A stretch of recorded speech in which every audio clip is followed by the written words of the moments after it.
네, 감사합니다. 오늘 참 행복한 날입니다. 저는 행복합니다. 제가 행복한데 여러분이 아멘해요? 여러분이 행복하십니까? 그렇죠. 이렇게 나와야 되는 거죠. 저는 행복하다고 얘기하고, 왜? 행복하니까 행복하다고 말합니다. 그럼 왜 행복한지 아세요? 제가? 그래요. 제가 여기 와서서 지금 설교할 수 있으니까 너무 행복한 거예요. 아니, 목사가 설교할 때보다 행복한 시간이 없어요. 그러니까 저는 행복하다고 말합니다. 허우대 멀쩡하게 해서 하나님이 세워주셔가지고 너무 감사하게 생각합니다. 자, 오늘 제가 마가복음 여기 14장 66절 72절에 있는 말씀을 중심으로 한치 앞을 못 보는 인생. 사실은 이 제목만 들어도 여러분 무슨 설교 하실지 아시죠? 그렇죠? 그러면 제가 설교하는 것과 여러분이 설교하는 것을 한번 비교해 보세요. 그 어느 정도 공통점이 있고 어느 정도 차이점이 있는지 한번 생각해 보셨으면 좋겠습니다. 자, 한치 앞을 내다보지 못한다라고 했을 때 느낌이 어떤 느낌이에요? 깝깝하다, 절망적이다 라고 말합니다. 맞습니다. 인간은 절망적인 상태에 있었어요. 언제? 하나님으로부터 버림받고 에덴 동산의 오른쪽으로 쫓겨난 이후로 인간은 절망의 상태에 빠졌습니다. 그렇죠. 이 절망에 빠진 우리들에게 하나님이 메시지 하나 주셨어요. 뭐라고 하셨습니까? 성경에 안 나와 있어요? 살아남으라. 근데 살아남으라는 말을 다른 말로 바꿔보면 네 이마에 땀이 흘리기까지 열심히 일해서 네 아내와 네 자식을 먹여 살리고 언제까지 살아남아라? 메시아 50대까지 살아남으라. 아멘? 하나님이 죄를 지은 인간들에게 쫓아내는 그 아픔 속에서 있지만 여전히 그 안에 숨겨놓는 것이 있었어요. 그게 우리는 사랑이었다라는 것입니다. 아니, 열심히 일하고 땀 흘리는데 그게 사랑이에요? 하나님이 노동하라고 하시네요. 자, 기독인은 노동해야 합니까? 안 해야 됩니까? 기독인은 세상 사람들보다 더 열심히 노력을 해 주셔야 합니다. 그게 하나님의 명령이에요. 지상 명령이에요. 하나님의 지상 명령은 열심히 일해서 먹고 잘 먹고 너 혼자 잘 먹고 잘 살아라고 하는 것이 아니라 너와 네 아내와 내 자식을 건사해서 언제까지? 메시아 오실 때까지. 그래서 사람이란 단어를 쓰면 man이란 말을 쓰게 됩니다. man, man은 한 단수이지만 men, man은 또 어떻게 돼요? 복수형의 개념이 돼요. 그래서 man은 사람이지만 이 man은 또 인류이기도 합니다. 그래서 우리는 하나의 모습 가운데서 이 한 사람을, 이 창수라고 하는 한 사람을 바라보는 것이 아니라 뒤에 있는 모든 사람들을 지칭하는 것입니다. 그래서 인간은 끝까지 살아남아야 됩니다. 오늘 저와 여러분이 살아남아서 이 자리에 참석하신 것 할렐루야, 하나님의 축복입니다. 그래서 우리는 행복한 것입니다. 언제까지 행복할까요? 네, 이 땅에 살아있는 동안 행복하십시오. 그러면 여러분이 이 땅의 삶을 살아가면서 마지막 주님께서 오시는 지속 발전하고 지속 가능한 저 사람으로 가는 그 모습 가운데 여러분 길에 서 있습니다. 따라서 오늘 행복합니다. 세상 사람들은 이 땅에서만 살다가 끝이 나면 땡 하고 갑니다. 어디로 갈까요? 예, 지옥으로 갑니다. 왜 지옥 갑니까? 예수 믿지 않았기 때문에 그런 것도 있지만 지 맘대로 살았기 때문에. 하나님께서는 오늘 우리에게 쫓아내면서까지 뭐라고 그랬어요? 살아남고. 그 말은 무슨 말이에요? 내가 너에게 사인 줄 때까지 살아남아서 장차 내 계획이 어떻게 너의 삶 속에서 이루어진지를 보라 라는 것이 지상 명령이에요. 물론 우리는 하늘과 땅의 모든 것을 받았으니 가서 복음을 전파하라, 이게 하나님의 지상 명령으로 얘기합니다. 그렇죠? 그런데 더 중요한 것은 창세기부터 시작해서 지상 명령이 주어졌어요. 여러분들은 살아남아서 행복하게 사시는 것이 하나님을 기쁘시게 하는 것입니다. 여러분 행복하십니까? 그러면 행복하게 사셨다면 하나님을 기쁘시게 하셨을 것이고, 행복하지 못하다고 스스로 생각하신다면 여러분들은 어떻게 하나님을 슬프게 한 것은 아닐까? 스스로에게 자문하셔야 됩니다. 이것은 누가 그렇게 결정할 일이 아니고 저와 여러분 자신들이 스스로에게 물어보셔야 됩니다. 나는 행복한 사람이었습니까? 나는 행복합니다. 누가 기억나죠? 아, 예. 그 사람은 행복하다고 그랬어요. 문제는 그 사람이에요. 오늘 성경 말씀은 베드로의 사건이에요. 베드로와 나와 무슨 상관이 있간데 이 성경 읽어놓고 제가 1시간 동안 이 얘기를 해야 됩니다. 오늘 중요한 것은 베드로가 중요한 게 아니고 베드로를 빗대어서 여러분들에게 하시는 말씀으로 받으시기를 예수님 이름으로 축원합니다. 그렇죠. 하나님이 사람을 사랑하셨습니다. 어떻게 사랑하셨을까요? 아까 한치 앞을 못 보는 인생은 절망적이다, 괴롭다, 힘들다, 가능성이 없다라고 평가해 볼 수 있습니다. 다른 사람들은 그렇게 생각할 겁니다. 세상 사람들은 그렇게 생각할 겁니다. 그 세상 사람들의 기준을 세상 사람이라고 말하지 않고 단어를 좀 바꿔보겠습니다. 하나님께서 저와 여러분들에게 주시는데 일반 은총 속에 살게 해주셨어요. 하나님의 일반 은총은 믿든 믿지 않든 모든 사람은 열심히 수고하고 노력해서 먹고 마시고 미래를 대비하고 있으라는 것이었어요. 믿는 사람들에게는 사실은 더 나은 아름다운 것을 제시하지만 일반 은총 속에 있을 때 저와 여러분 똑같이 그렇습니다. 여러분이 이 땅을 삶을 살아가면서 특별히 기독교인이라는 이름을 가졌을 때는 다른 종교와 비교했을 때 기독교인이라고 그랬어요. 그러니까 다른 종교가 없으면 기독교인이라고 할 필요도 없어요. 그런데 다른 종교가 있기 때문에 이것과 구별되는 모습으로 기독교인이라고 했기 때문에 여러분들은 좀 더 나은 모습으로 가야 하지 않을까? 세상 사람들과 비교해 봤을 때 나은 모습이 되어야 하지 않을까? 어떻게 생각하세요? 아멘 안 하셔도 돼요. 그냥 대충 사세요. 문제는 그 대충 사시는 거 여러분의 몫이라는 사실이에요. 하나님은 저와 여러분의 주신 삶의 모습 가운데 우리에게 청지기를 주셨어요. 아까 우리 김태현 목사님 같이 얘기하시면서 내 안에 자아가 빠져나가면서 주님이 나의 구세주이고 나의 주인임을 고백하게 하심으로 내 온몸이 치료됐다는 표현을 쓰게 됐어요. 그러니까 저분의 입장에서 바라보면 내가 살았고 내가 주인공이 됐고 내가 주인이에요. 내가 왕이야. 그러니까 모든 총책은 내가 지는 거예요. 그러니까 내게 주어진 모든 것에 아픔이 있었어요. 그런데 주님을 만난 이후로 너 자신을 포기하고 나를 받아들여라. 이게 어떻게 보면 영매로서 신을 영접하는 무당 같은 느낌을 받을 수도 있어요. 그런데 그것은 악한 영을 받는 거고 우리는 거룩한 영을 받는 겁니다. 그러니까 비교할 수 없지만 우리가 좀 쉽게 이해하기 위해서 무당이 신을 영접한다라는 개념을 가지고 바라본다면 우리는 위대하시고 위대하신 하나님을 내 신으로 모셔드리는 겁니다. 그걸 영접하는 자, 곧 그 이름을 믿는 자들에게는 이렇게 표현하는 거죠. 저와 여러분들은 이 땅을 삶을 살아가면서 행복한 삶을 살아가는 건 역사적 사명이다. 만약 행복하게 살지 못했다면 이제 하나님께 따지세요. 하나님, 제 평생에 살았는데 인생을 3등분 해봤는데 전반부는 어떻게 살았고 중반부는 어떻게 살았고 마지막 남은 부분은 어떻게 살아야 되는지를 한번 하나님 저 행복하게 좀 살게 해주세요. 행복하게 살게 해주세요. 경제적인 부분 속에서, 그렇죠? 건강적인 부분 속에서, 그렇죠? 또 관계망 속에서 사회의 그 모습 가운데서 또 더 나가서 우리의 친구들과의 좋은 펠로우십을 통해서 얼마만큼 행복하게 살았는지를 한번 점검해 보셨으면 좋겠습니다. 하나님께서는 오늘 저와 여러분들이 한 치 앞을 내다보지 못하니까 어떻게 해요? 열심히 일하라고 했어요. 수고하라고 했어요. 칼빈 선생님 같은 경우는 자본주의에 대한 내용을 쓰셨어요. 열심히 일하고 수고해서 먹고 마시고 잉여 자산을 남겨서 그걸 갖고 혼자 독실하는 게 아니라 이것을 가지고 이웃을 사랑하라고 해요. 이게 칼빈이 말하고 있는 건강한 자본주의입니다. 근데 이 자본주의가 왜곡이 되어져가지고 내 것 먹고 마시고 남고 쌓아두어가지고 이걸 가지고 군림하면서 나아가면서 부정적인 의미로 발전시켰던 것이 바로 지금 안 좋게 보는 자본주의입니다. 원래 자본주의는 좋은 것이로되 세상에 나아가면 오염되면 그렇게 바뀌어버리는 것입니다. 따라서 우리는 하나님의 아름다운 말씀을 들었는데도 불구하고 이 말씀을 통해서 오염된 모습으로 여러분 바꾸어버리는 건 아닐까요? 선민이었던 유대인들은 하나님의 말씀을 받았습니다. 근데 그 말씀을 오염시켜 버렸어요. 어떻게 오염시킬까요?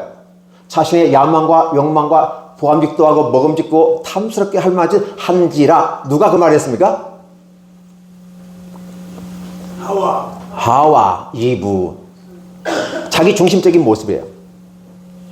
그래서 하나님 앞에서 인간이 왜 타락하고 파괴되었나 하고 봤을 때 결국은 하나님을 모시지 못하고 나아가게 될 때 그건 타락하게 되고 쫓겨났다는 것입니다. 그 이후로 죄가 그 눈을 가려버리니까 하치 앞을 내다보지 못해요. 이게 저와 여러분의 실존입니다. 어떤 철학자는 인간은 내던져진 존재라 이렇게 그 내던져진 존재의 말의 근원을 어디서 나왔는가 아무리 찾아봐도 없어요. 그런데 보니까 성경을 보니까 나와요.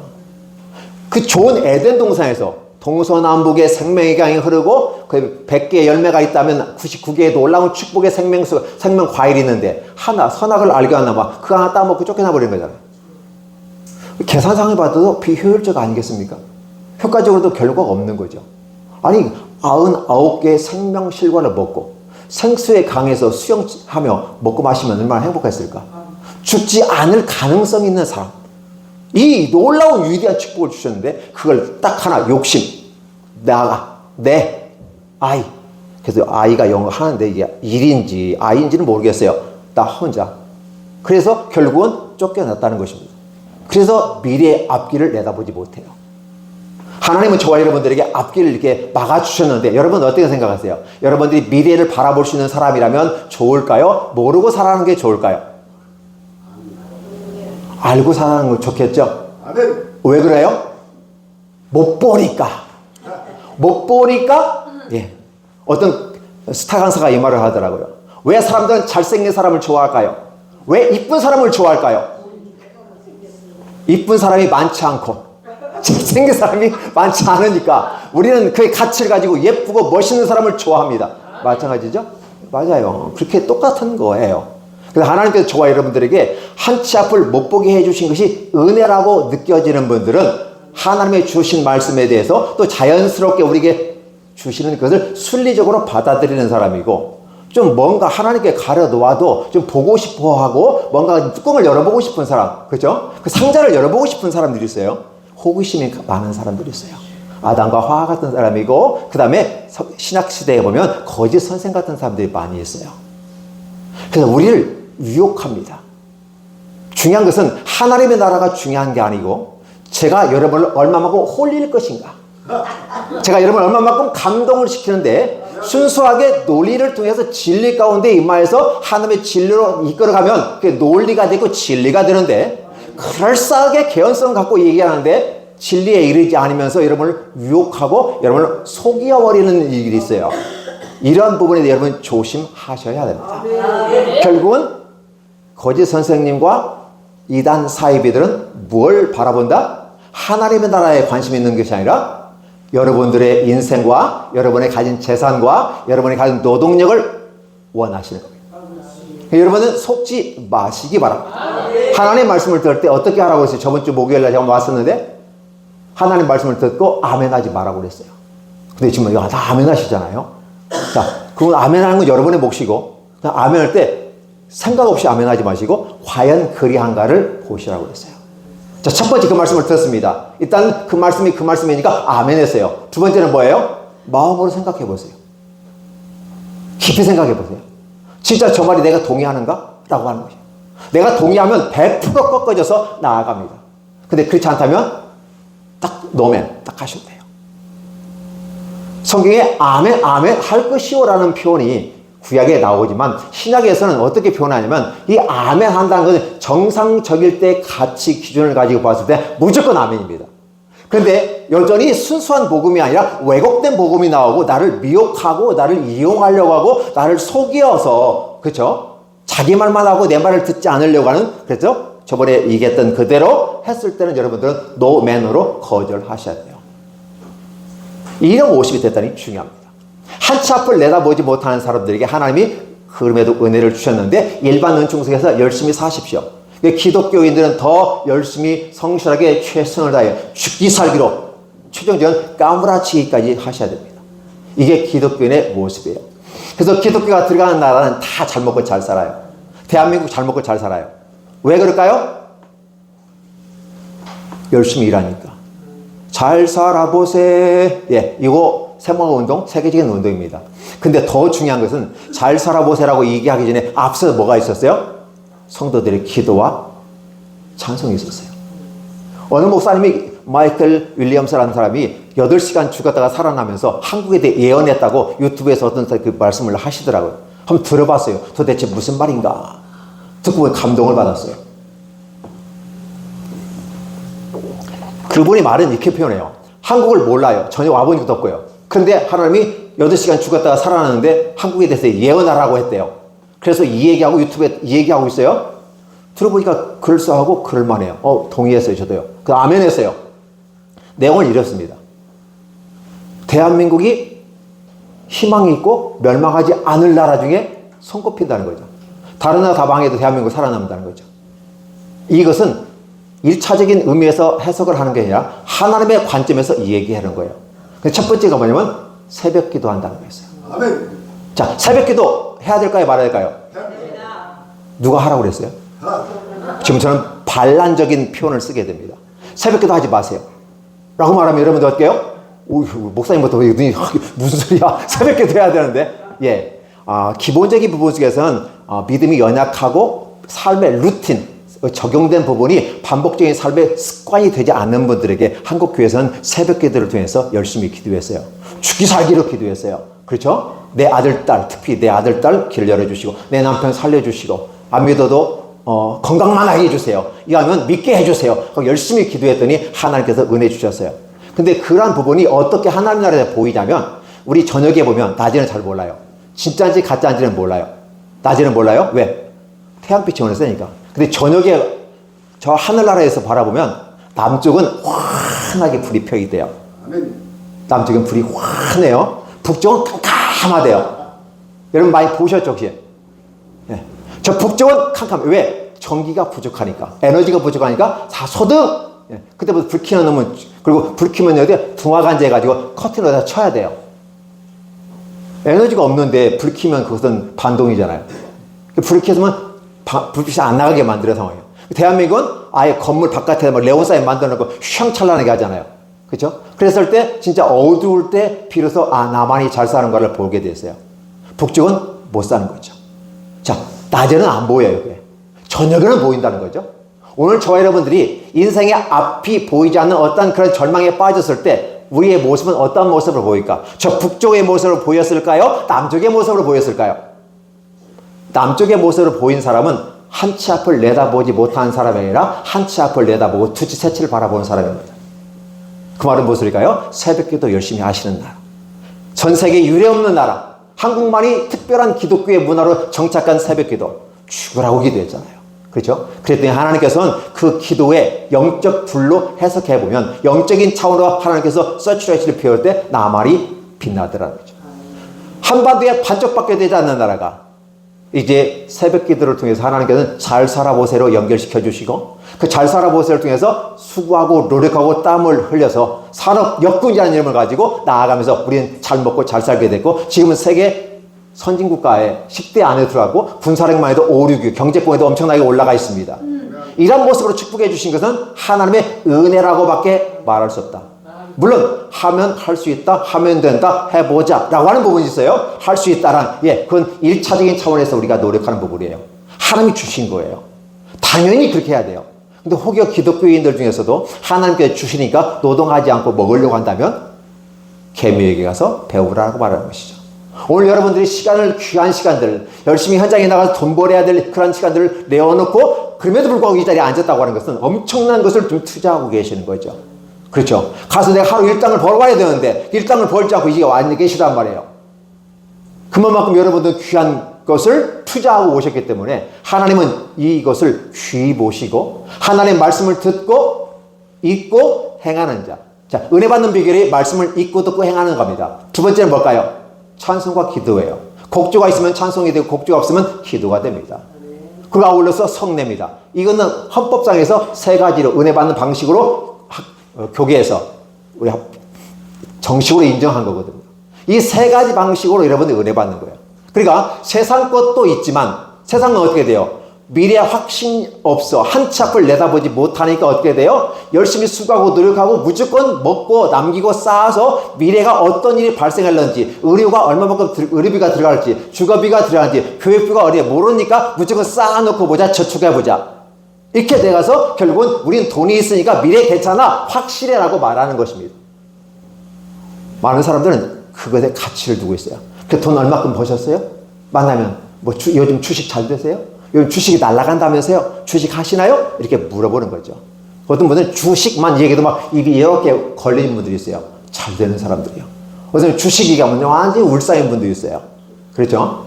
세상 사람들이 세상 가치와 기준, 일반 은총 속에 살아 열심히 수고하고 노력하는 그것만으로도 안 된다는 걸 얘기해 주는 거예요. 그러면 하나님께서는 이 1차적인 차원을 넘어서 2차적인 특별 은총 속에 들어갈 때는 뭐가 나와요? 수고하고 노력한 것만 갖고는 되지 않는다라는 것이었어요. 그러니까 새벽 기도는 분명히 여러분 하시는 것이 좋습니다. 그리고 여러분이 습관이 안 됐으면 내 혼자 힘으로 안 되면 억지로라도 그 시간 맞춰서 해주세요. 그러면 다 세트가 준비되어 있잖아요. 찬송도 함께 불러주죠. 설교도 해주죠. 성경도 함께 읽어주죠. 얼마나 좋아요. 왔다 갔다 하면 돼요. 그럼 다 그것이 다 이루어져요. 새벽 기도 열심히 하시기 바랍니다. 아멘. 영적인 불이 켜져 있으면 하나님은 밝은 그 어두운 가운데 빛이 비친 것 당연히 확 띄지 않겠어요? 하나님이 여기 앉아 계신 분들이 100여 명이 되는데 여기 앉아 계신 분들의 이렇게 봤을 때 누구의 손을 들어주실까요? 고개 숙여 있는 사람은 들어주실까요? 아니면 눈을 크게 뜨고 지금 무슨 말인지 나에게 맞는 말이 어떤 말인지 골라내려고 쳐다보는 사람을 봐주실까요? 똑같죠? 어두운 가운데서 비치면 눈에 띈단 말이에요. 자동적으로 뛰는 거거든요. 하나님 앞에 뛰는 방식이 뭐다?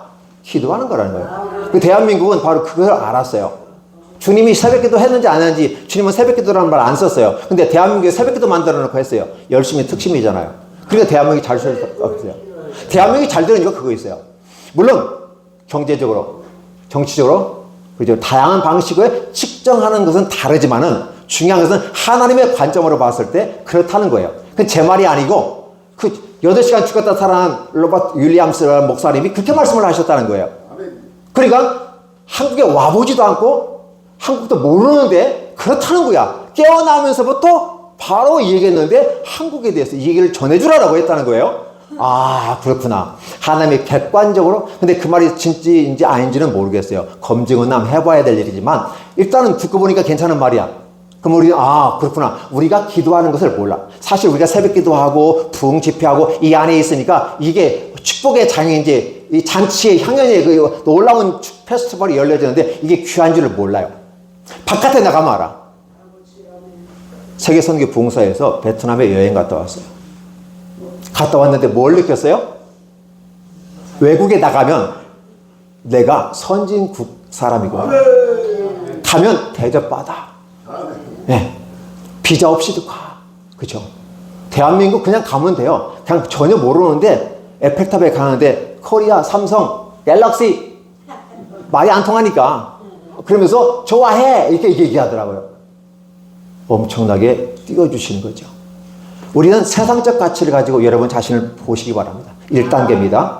열심히 일해야 됩니다. 수고해야 됩니다. 땀이 이마에서 흘리기까지 합니다. 누구를 위해서? 내게 맡겨진 아내와 남편들. 그죠? 그리고 자식들을 위해서. 그리고 더 나아가서 내 친척들, 더 우리의 이웃들, 우리 주사랑 교회. 그리고 주변에 있는 믿지 않는 분들을 위해서 여러분들이 그 일을 감당하셔야 됩니다.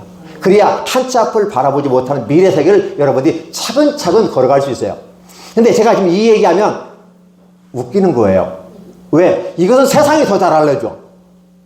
세상이 더 잘 알려줘요. 교회에서는 이걸 얘기할 필요가 없어요. 도덕과 상식과 윤리를 따라 다 줘야 된다. 이것이 보편적인 인간의 기준이고 인간 대접을 받을 수 있는 선이다. 이걸 지키면 대접받고 못 지키면 대접 못 받는다. 안 지키면 어떻게 되죠? 어떻게 됩니다. 예? 감옥에 가요. 감옥에 가요. 도덕과 상식과 윤리를 가서 법을 안 지키면 그래요. 그러니까 이거 지켜야만이 내가 존엄한 인권을 내가 행사할 수가 있어요. 감옥에 있는 사람한테 인권을 이 얘기하지만 제한된 인권을 가질 수밖에 없어요. 그렇죠? 오늘 저와 여러분들은 세상적 가치와 기준을 가지고 내가 잘 먹고 잘 산다. 이것은 진짜 기본이고 깡 기본이에요. 그걸 우리는 이게 초등학문으로 바라볼 수가 있어요. 초등학문. 몽학선생. 그러면 초등학생과 대학생의 차이점을 여러분 기억해 주세요. 그러니까 여러분이 새벽기도 하는 거 있잖아요. 꼭 새벽기도 해야 됩니까? 이렇게 질문하신 분 있어요. 그 말은 그분은 좀 성장했거나 믿음이 없거나 아니면 불평이 있거나 그래요. 진짜 새벽기도 좋아하는 새벽기도 따지도 묻지도 않아요. 그냥 와서 새벽기도 하는 겁니다. 새벽기도 못하면 어떻게 돼요? 집에서 해요. 한 가지 두 가지 기억해야 돼요. 자, 이 새벽기도 법으로 5시에 만나서 4시에 만나서 같이 합시다. 그것은 훈련되지 않는 분들을 위해서 같이 하는 것이고 먼저 믿는 사람들은 훈련 잘 시켜서 새로운 사람이 적응 잘하게 만들기 위해서 하나의 루틴으로서 우리가 예배 시간들을 만들어 가는 것입니다. 그런데 좀 여러분 성숙하다면 새벽 기도는 기본이고 플러스해서 어떻게 합니까? 임의대로 자발적으로 어느 곳에든지 기도하시는 겁니다. 중요한 것은 꼭 그 시간에 가서 기도하고 그 시간에 기도했으니까 나 다 했어라고 생각하지 마시기 바랍니다. 한국 교회가 실패한 이유가 여기 있어요. 예배만 드리면 일주일 대충 살아도 돼. 새벽 기도하면 그냥 하루 대충 살아도 돼. 왜? 했잖아. 일수도장 찍었잖아. 이렇게 생각하는 거예요. 근데 하나님은 새벽 기도는 기본이고 더 플러스. 일주일, 주일, 오전, 오후 예배 온전히 드리신 다음에 일주일도 삶의 예배로 가야 되는 거죠. 오케이? 예, 이렇게 가 주어야만 합니다. 그래서 적극적이고 미래지향적인 발전할 수 있는 사람들이 되는 거예요. 기독교가 이렇게 나가야 됩니다. 근데 그렇게 나가지 않았어요. 최소한의 것을 통해서 최대 효과를 얻어나가는 경제성의 원리를 가지고 이거 조금 했으니까 하나님 이걸 책임져 주세요. 이거 했으니까 이거 해주세요. 근데 주님 앞에서는 그렇게 따질 이유가 없다라는 것이 있죠. 왜 그럴까요? 심은 대로 거두고 심은 대로 거두어서 어떤 결과를 가져온다면 그건 희망이 없다는 사실이에요. 희망이 없어요. 그럼 어떻게 될까요? 진짜 없어요. 문제는 뭐냐면 욥기에서 저와 여러분들에게 하나님께 주시는 아름다운 목소리가 하나가 뭐냐면 심은 대로 거두는 것은 일반적이지만 하나님의 특별한 게 있다. 하나님이 욥에게 특별한 계획을 가졌고 그렇게 하셨다라고 얘기하는 거예요. 그래서 욥에 배울 수 있는 건 뭐냐면 한 가지예요. 심은 대로 거두는 건 분명하지만 하나님의 특별한 은총이 임했을 때는 도덕과 상식과 윤리를 넘어선 하나님의 특별한 개입이 있는데 은혜가 넘친다. 그래서 여러분들이 기본적인 부분 속에서는 열심히 수고합니다. 자, 첫 번째 날부터 하루에 3번씩, 3타임씩 해서 지금 총 4일이니까 3, 4, 12, 12타임을 여러분 들을 것입니다. 물론 사이사이 빼먹는 것도 있겠지만 어쨌든 간에 3, 4번은 들을 거 아니에요. 이런 모습 가운데 여러분들의 모습 가운데 기본적인 부분을 갖고 가는 겁니다. 이건 기본이에요. 그렇죠? 요것으로 끝나지 마시기 바랍니다.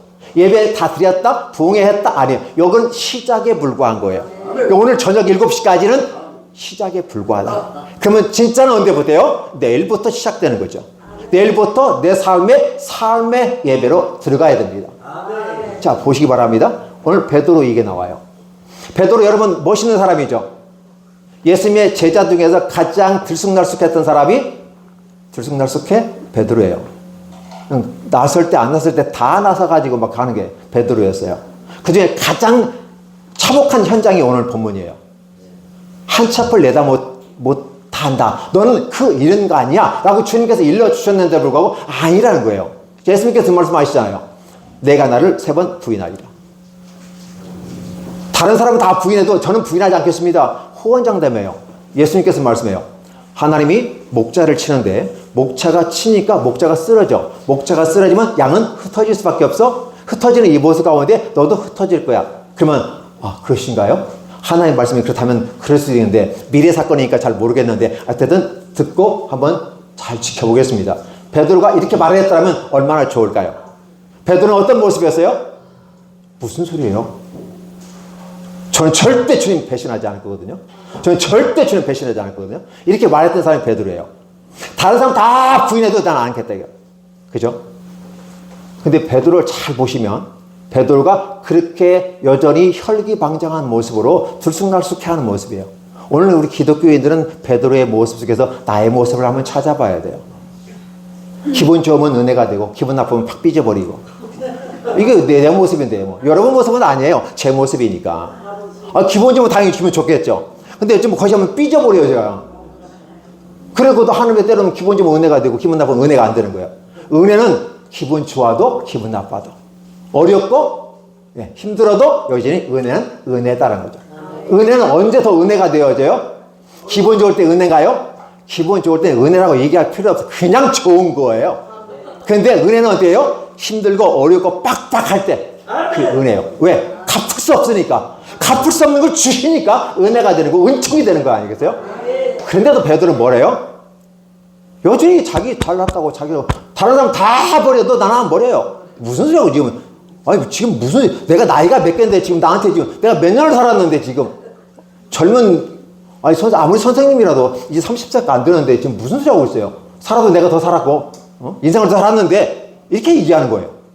여러분 어떻게 생각하세요? 주님께서 화가 났어요. 예수님 화가 낼까요 안 낼까요? 예수님 화 안 내죠? 눈으로 화내요.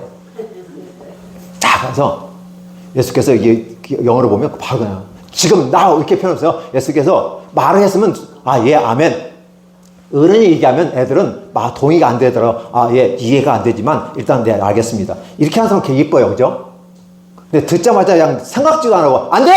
너! 뭐 이렇게 하시는 분들이 있어요. 베드로이 그렇게 했거든요. 근데 예수께서 그러잖아요. 닭이? 그죠? 참 요거 참 아이러니한 게 미리 알려주면 이 소리가 들리면 여러분 저 들어가시기 바랍니다. 이렇게 알려주잖아요. 근데 실수한 다음에 닭이 몇 번 운다? 2번 우는 거야. 닭이 3번 우는 거야. 2번 운다고 그랬어요. 3번 부인하는 거고 닭이 2번 우는 거예요. 그러니까 이게 얄끄리하게 얘기한 거예요. 그러니까 베드로도 피해갈 수가 없었어. 내가 실수하기 전까지는 닭이 2번 운다는 거 보장을 못해. 미래 사건이잖아요. 근데 아닌 게 아니라 이 본문 읽어보니까 3번 딱 부인해요. 부인하고 거부하고 그래도 그도 안 돼가지고 저주까지 해버려요. 이게 베드로예요. 그러니까 베드로의 최악의 모습을 보여. 가룟 유다는 예수님을 팔아버리는 악의 모습을 보였다면 나 예수님 모른다고 전혀 무슨 말인지 모른다고 저주까지 했던 사람이 베드로예요. 자, 베드로 왜 그랬을까요? 몰라서 그럴까요? 예, 몰랐어요. 한치 앞을 몰랐거든요. 그래서 예수님은 미리 아셨어요. 예수님은 그러니까 어디요? 겟세마네 동산. 그래서 죽으라고 기도하잖아요. 어떻게 기도했어요? 땀방울이 핏방울이. 이순신 장군은 하는 말이 뭐라고 했어요? 평상시 훈련의 땀방울은 전쟁에서 피 한 방울과 같다. 이렇게 얘기하거든. 그러니까 예수님은 무진장 땀방울 흘리면서 기도했는데 참 퍼질러 잤어요. 1번, 2번, 3번 부탁을 했어요. 제발 좀 나를 위해서 기도 좀 해다오. 근데 여전히 자고 있어요. 이 모습이에요. 무슨 말일까요? 주님은 미래를 아셨고 베드로는 몰랐어요. 아셨던 주님께서 기도해달라고 부탁했는데도 기도하지 않았어요. 그러니까 어떻게 돼요? 부인하는 사건이 발생해요. 오늘 이 말은 베드로 같은 유명한 사도도 그렇게 실수를 하는데 저와 여러분들은 오직 실수를 많이 할까요? 그렇죠. 그래서 오늘 저와 여러분들이 설교를 들을 때는 그림을 한번 그려보세요. 딱 해서 자, 1차적인 차원에서는 하나님 우리에게 다 주셨다. 열심히 노력하고 수고하고 먹고 마시게 행복하게 미래 사건을 준비하게 해주셨다. 여기까지는 누구나 똑같이 해요. 그런데 하나님께서는 2차의 축복을 주시는데 성경을 은총으로 주셨고 개입을 하시고 아주 특별한 은총을 주셨는데 예수님을 통해서 주셨다는 사실이죠. 그럼 베드로에게는 주님이 계셨고 말씀을 해주셨어요. 그럼에도 불구하고 여전히 거절을 하는 거죠. 그러니까 미래가 불확실성이 나타나요. 그래서 오늘 저와 여러분들이 이 불확실성을 해결하는 방법을 뭘까? 특히 21세기는 더 그렇습니다. 애매모호한 게 있고요. 불확실성이 너무나 짙게 깔려 있어요. 그래서 막 힘들어해요. 특별히 20대 청년은 더 힘들어요. 연세 드신 분들이 힘든데 20대는 더 힘들어요. 그렇죠? 더 힘들어. 그리고 사실 우리 모두가 힘들어요. 우리 여기서 연세 드신 분 제일 어리신 분 누군가요? 우리 목사님을 기준해서 80이라고 생각할게요. 80년 살았으면 이번은 닳고 닳아가지고 나머지 인생을 편하게 살 수 있을까요? 걱정 안 하고 살아갈까요? 아니에요. 저분도 80이지만 80은 처음 살아보는 거예요. 그렇죠? 어린 아이도 처음 살아보는 것이고 연세 드신 분도 처음 살아보는 거예요. 그러다 보니까 어때요? 피차 아래 한 치 앞을 내다보지 못하는 삶이 있어요. 근데 그 한 치 앞을 내다보지 못할 때 하나님께서는 저와 여러분들에게 주신 게 뭐였어요? 기도하라고 하는 거였어요. 그래서 하나님께서는 말씀으로 은혜 주시는 것은 뭐냐면 내가 누구인지를 알게 하기 위해서 말씀으로 주셔요. 그래서 3년 반 동안 데리고 다니며 제자들 훈련시키셨다는 사실을 기억해 주시기 바랍니다. 여러분들은 이 주사랑교회에서 하나님의 말씀을 듣고 읽고 특히 목요일 또 찬양 집회까지 하면서 주일날 오전 오후에 하죠. 그렇죠? 수요일날 또 하죠. 금요일도 하죠. 또 부족해가지고 목요일날까지 한대요. 그죠? 이렇게 계속해서 말씀을 듣고 훈련하시잖아요. 그렇죠? 그럼 이런 걸 가지고 어때요? 이제 끝이 아니라 시작인데 내 삶의 현장에 나가서 여러분 기도하시라는 거예요. 근데 요즘 시대는 어떤 시대예요? 대한민국이 지금 잘 먹고 잘 사는 이 시점에 선진국과의 대열이 이어졌고 지금 전쟁통에서 대한민국 무기가 좋은 무기가 발생해서 엄청나게 팔아서 지금 돈 떼부자가 된대요. 대한민국 잘 살아요. BTS 공연하니까 엄청나게 막 날라오죠. 또 그것도 부족해서 막 모든 사람들을 찾아가는 서비스 각국에 돌아다니면서 서비스 또 공연도 해주잖아요. 그러면 K 해가지고 막 그냥 뷰티 음악에 쫙 나가는 모습 보면 대단히 멋있는 거죠. 이것이 단지 우리끼리 모여있으니까 하나님의 은혜라고 얘기하는 것이 아니라 거시적인 차원에서 바라봤을 때 하나님은 그 거시적인 차원에서 이미 밑그림을 다 그려놓고 있다는 거죠. 그리고 우리는 지금 그걸 바라보는 거고, 세상 사람들은 아니야. 잘 살아보세요. 노력했고 수고했고 우리 어머니 아버지 살아 몇 군데 열심히 죽게 살기로 했기 때문에 그런 거예요. 여러분 열심히 죽고 살기로 해서 다 성공하나요? 아니에요. 하나님이 주셔야 되고 허락하셔야 되고 열어주셔야만 한다는 사실이죠. 그래야 비로소 우리가 잘 먹고 잘 살 수 있다는 사실이죠.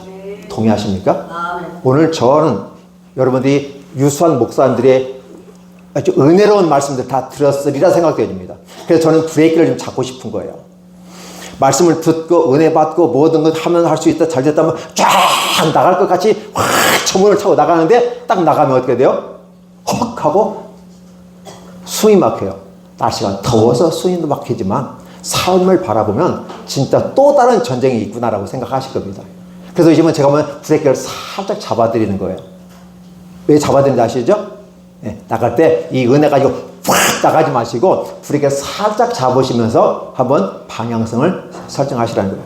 중요한 것은 여기서는 은혜가 되고 여기서는 아멘이 되고 아멘 3번까지 다 하셔도 돼요. 그런데 문제는 뭐냐면 나가서도 아멘 할 수 있냐는 거예요. 아멘. 현장에 나가서 아멘 할 수 있냐는 거예요. 예, 아멘 하시는 겁니다. 근데 그 신앙은 개인적인 거예요. 이 사회에 나가서 우리가 못 지킬 약속은 안 하는 것처럼 내가 지킬 수 있는 약속은 하는 거예요. 그 다음에 내가 막 너무 기독교인이라고 많이 떠들지 마세요.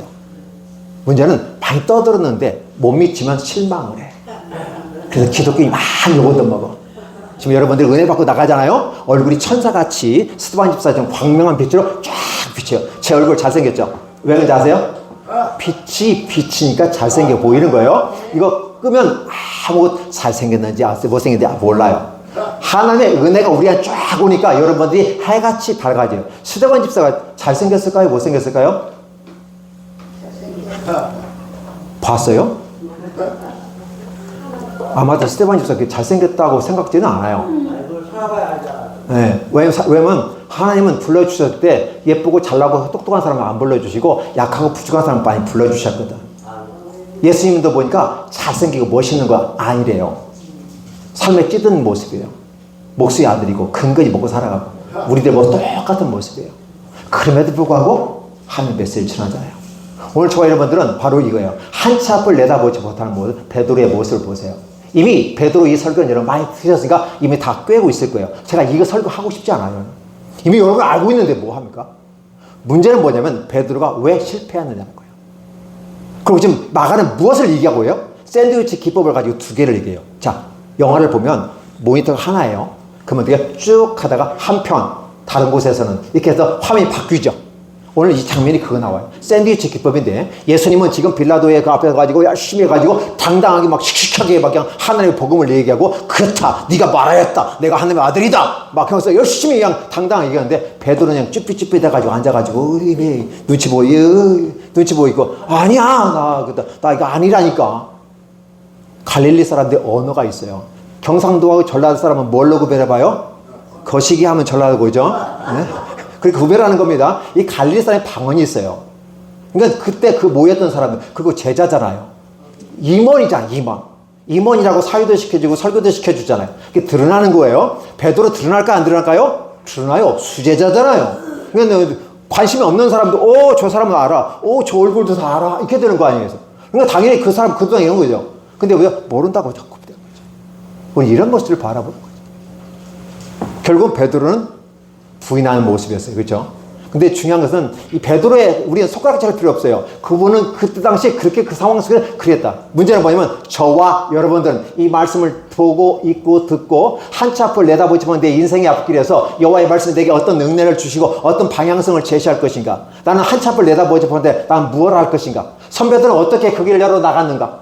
보니까 선배들은 새벽기도 해가지고 대한민국을 번성시켜 대한민국이 21세기와 20세기의 차이는 크다는 거예요. 21세기는 힘들고 어려웠다고 보면 21세기는 굉장히 멋있고 화려하고 아름다운 거예요. 왜 그랬을까요? 기도로 다지고 열심히 수고하고 노력하는 거예요. 그러니까 대한민국이 잘 되는 것은 영적인 모습에서 기도하고 준비하면서 그 다음에 마음의 밭을 잘 다듬어서 열심히 일하고 수고하다 보니까 하나님께 길을 열어주시니까 영광이 나타나게 되고 지금 잘 먹고 잘 살게 되는 거예요.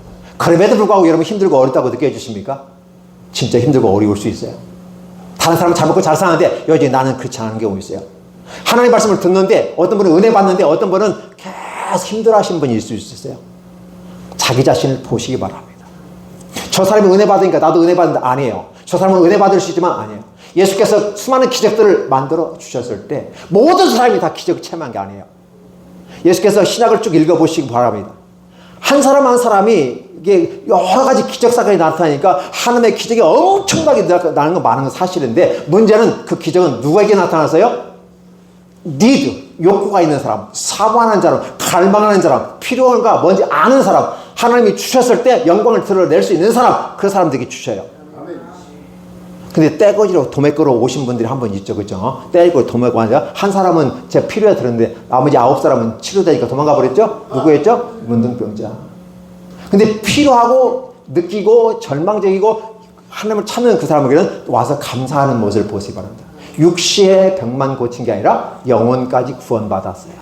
그 말씀을 주시는 걸 보세요. 성경을 잘 보시기 바랍니다. 한 사람 한 사람 그 사람에게 임한 하나님의 나라를 보세요. 문둥병자 나았습니다. 무슨 기쁨일까요? Joyful Life. 엄청 기쁩니다. 38년 동안 피 마르지 않는 그 고통 완전히 찌들은 그 사람의 옷깃만 만지 나았잖아요. 엄청나게 그분들이 맛보는 그 천국이 어떤 맛일까요? 오늘 저는 여러분들이 각 사람 한 사람이 그걸 한 사람이 느꼈던 그 감정을 여러분 각 사람이 자신의 영역 속에서 보고 만지고 느끼고 열어버리는 것이 되기를 예수님의 이름으로 축원합니다. 그래야 미래가 열리지는 거 아니겠어요? 기독교는 도매금이 아니에요. 기독교는 1대1이에요. 하나님과 여러분. 그래서 하나님 앞에 단독자로 됩니다. 남편이 올라가니까, 그죠? 남편이 올라가면 아내가 따라가면 참 좋은데 남편이 안 믿잖아요. 그럼 아내가 가잖아요. 남편들 되게 옛날에 그 말했어요. 부흥사들이 말했어요. 아내가 올라가면 남편은 뭐라고 그래요? 아내 치맛자락 잡고 올라간대요. 그러면 그 치맛자락이 어떻게 돼요? 찢어져요. 네. 이렇게 되는 거죠. 하나님은 단독자예요. 부부는 같이 살아서 합집합과 교집합을 살고 열심히 살아야 되고 나중에 분리집합으로 나한테 와라 이렇게 하는 거거든요. 이 땅에서만 부부지 천국 가면 부부 아니에요. 천국에서 다시 만나보자 하지 마세요. 천국은 찾으려도 못 찾아요. 천국에 가면 그건 게임이 달라요. 환경이 달라요. 이 땅에서는 부부지만 저 천국에 가면 전혀 아니에요. 우리들의 남편은 누구예요? 예수 한 분이에요. 그러니까 한태수 목사님하고 이렇게 사모님하고 천국에서 만나보자 그러면요 웃기는 소리 하고 있는데 그래야 돼요. 너는 안 만나. 내 주님 만날 거야. 이렇게 되는 거예요. 죄송합니다. 사실이에요. 이 땅에서만 부부예요. 분리집합 끝난 분이에요. 이해되시죠? 이제 여러분이 부부간에 이 땅에서 기본적인 것은 잘 하셔야 됩니다. 부부간에 행복하시고 부모 자식간에 행복하세요. 이게 천국입니다. 이걸 우리 자녀들에게 알려줘야 돼요. 그리고 한치 앞을 내다보지 못하는데 우리가 하는 방법은 부모님들이 실수한 게 한 가지 있어요. 겉으로는 예수님 잘 믿는 것 같은데 어려움 당하면 완전히 욕하고 막 장난하고 싸움하고 난리 다 해요. 자기들이 볼 때 어렵고 힘들 때 우리 부모님은 저렇게 하는구나. 하나님 안 계시네? 이렇게 되는 거죠. 한치 앞을 내다보지 못하는 상황에서 부모님들이 하실 일이 있어요. 뭐라고 해야 될까요? 우리 함께 기도하자. 나도 처음 가는 길이고 너도 처음 가는 길이고 중요한 것은 한치 앞을 내다보지 못한다. 하나님은 앞에 가시고 과거와 현재와 미래의 하나님이시다. 시공간을 초월하신 분이다. 우리가 부활하면 그렇게 되지만 아직은 부활하지 못했어. 나중 연매니까 그러면 어떻게 돼? 기도하자. 기도하는 모습으로 가야 하지 않을까요? 대단히 중요한 것은 지금 우리는 이 부미를 통해서 여러분의 마음이 굉장히 업되었다고 저는 생각돼요. 은혜가 충만하다고 생각해요. 근데 스스로 자기 인생의 브레이크를 잡을 수 있는 사람이 돼야 돼요. 내가 내 브레이크를 못 잡으면 다른 차가 와서 잡았거나 다른 방법으로 개입을 하게 돼요. 그럼 대형 사고 나요. 내가 내 인생의 브레이크를 잡았다가 놓았다가 하실 수 있어야 됩니다. 이게 건강한 기독인이에요. 기독교인이 되지 마시고 기독인이 되세요. 한 가지만 드릴게요. 산호초는 밑에는 다 죽었다는 사실 아시죠? 위에만 살아 있습니다. 마찬가지죠? 네, 우리의 모습이에요. 기독교가 산호초의 밑바닥이에요. 이건 종교의 개념을 갖고 있어요. 근데 기독인은요, 바로 산호초 맨 위에 있는 꽃 피어 있는 그 모습이에요. 그것만 살아있어요. 그러니까 우리 기독교라는 이름 속에 종교가 있고 몽학 선생이 있고 초등학문이 있어요. 그러니까 이 초등학문 몽학 선생 어디요?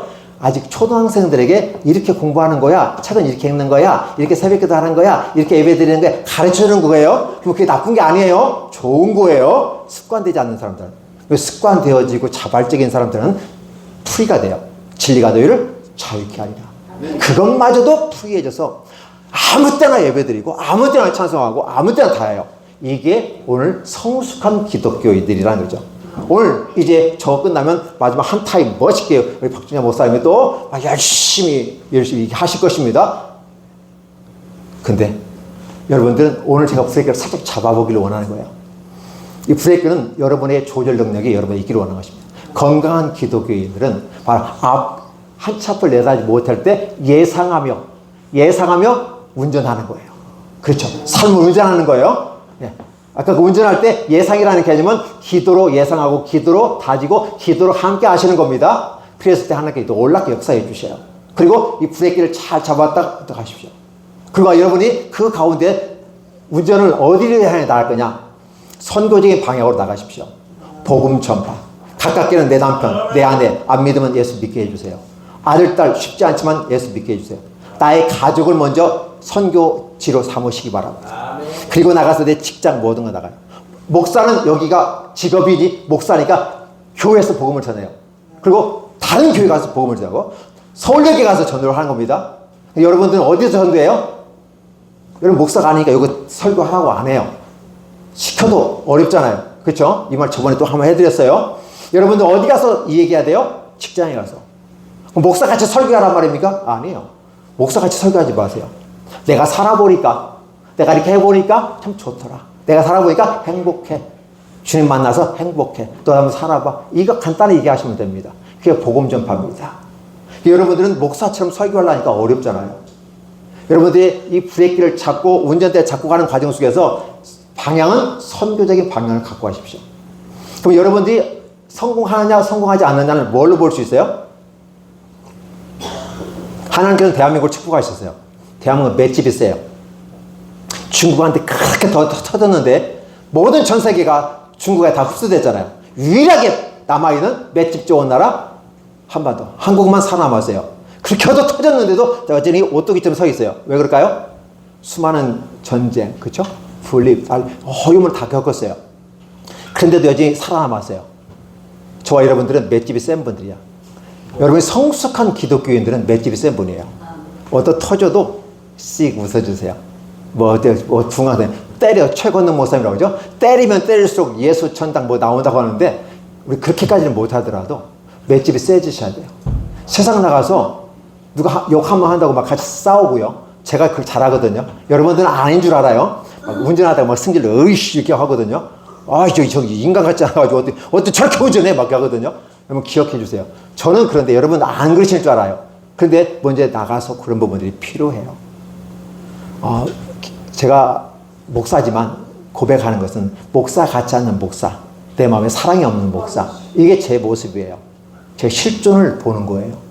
그래서 저는 요구해요. 하나님 아시죠? 내가 사랑이 없어요. 그래서 말하면 욕 먼저 나고 성질도 엄청나게 더럽고 급하거든요. 이렇게 또 제가 생긴 게 날카롭게 생겼대요. 또 이건 날카로워요. 여기다 보니까 어떻게 해요? 안 좋고 많이 나가요.